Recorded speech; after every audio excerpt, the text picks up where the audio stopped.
I ain't gonna eat, I ain't gonna sleep, ain't gonna breathe till I see what I wanna see. And what I wanna see is you go to sleep in the dirt permanently. What's up, guys? zzirGrizz here for a look back. Montage 5. I fucking love that song, man. Eminem, Obi Trice, DMX, Go To Sleep. It's a sick ass song. When I was in my early 20s, I listened to a lot of rap. Um, I don't know what really got me out of it. I guess just I kind of look back at like older rap I really liked, especially when DMX first came out. I didn't like Eminem when he first came out, man. It was I don't know. He just sounded like a little bitch, but I did like his like middle music, I guess you could say, where he's actually like kind of making his own lyrics. Right after he pulled his head out of Dre's ass is when I actually started listening to him.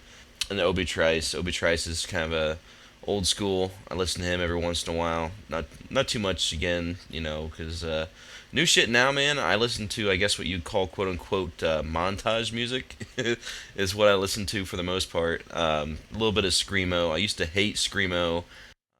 I would listen to like hard rock or rap, and I had a roommate of mine, and all he listened to is fucking screamo, heavy metal, like blah blah blah.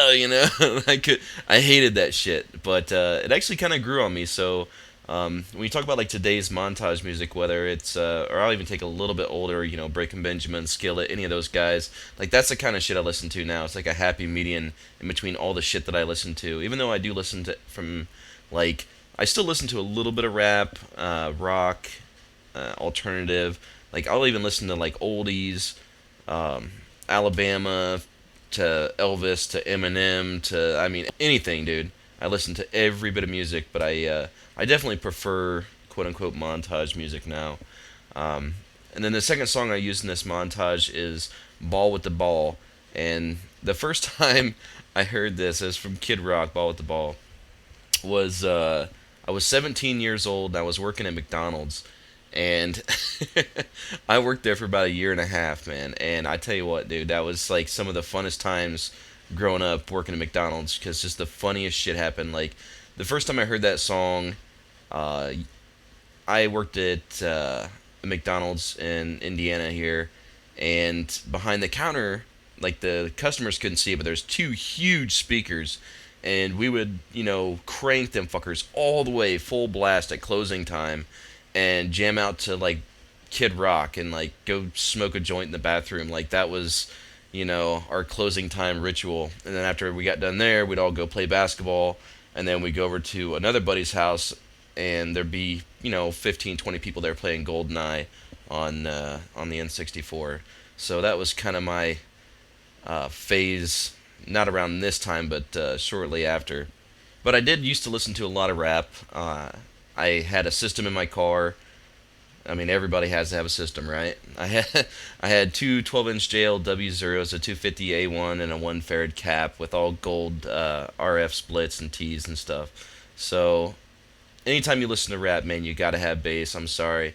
If you don't like rap, then obviously you don't have bass and you're a bitch. No, I'm just kidding.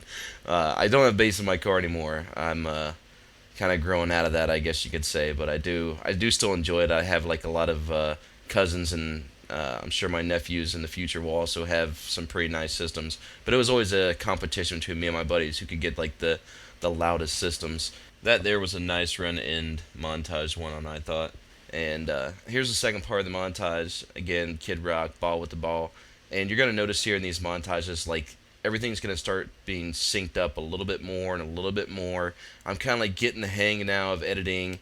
And after doing my previous montage where like almost the whole song was synced up with the gameplay, I kind of liked it, man. I was like, wow, this is really cool. I like the challenge of trying to find clever ways to match up the gameplay with the music beats, the bass, or the lyrics, whatever the case may be.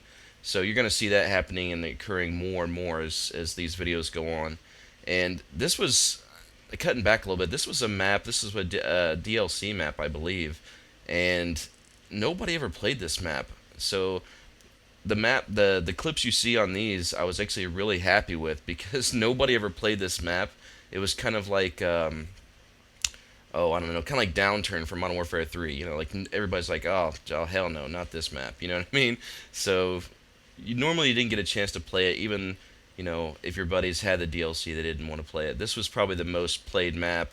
This one here in Burgundy were highly played. I love this part syncing with the the music because it's I'm waiting on him, waiting on him, and I'm like, all right, screw it, screw him, and it's like ball with the ball, the bang, the bang.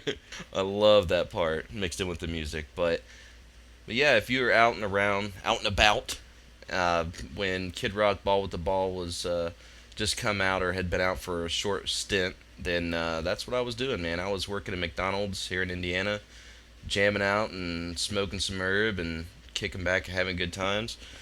I didn't end up going to college right out of high school like I had planned on it. I'd actually had a guy come over from ITT Tech because I wanted to go into designing video games when I was 18, and he came over. I filled out the application, spent the $100, and I never ended up pursuing it. Like the guy would call my phone over and over, and I was just like too busy, partying. You had parties, girls, Xbox. I mean, I didn't need anything more than that, which was kind of stupid, I guess. But I guess in a way, it also kind of worked out in the end. But that was my thing. Instead, I ended up going working in a factory in plastic injection molding when I was 19.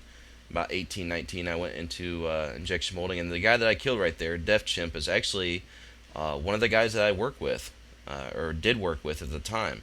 So, kind of a cool little point there, just happened to roll by. But yeah, I always enjoy going back and looking at these montages, and for the big point that it was just really cool just to go back and watch a simple shot be good, where nowadays everybody's like, oh my god, it was a double headshot, that don't count, it's got to be a triple headshot or a quad headshot. And back at this time, everything was, it was all good, man. Like anytime you come out with a new shot, anything original, people loved it, all the way from a 360 720 to a no scope off a building. So anyway, I hope you guys enjoy Look Back Montage 5, and I'll see you on the next one. Deuces.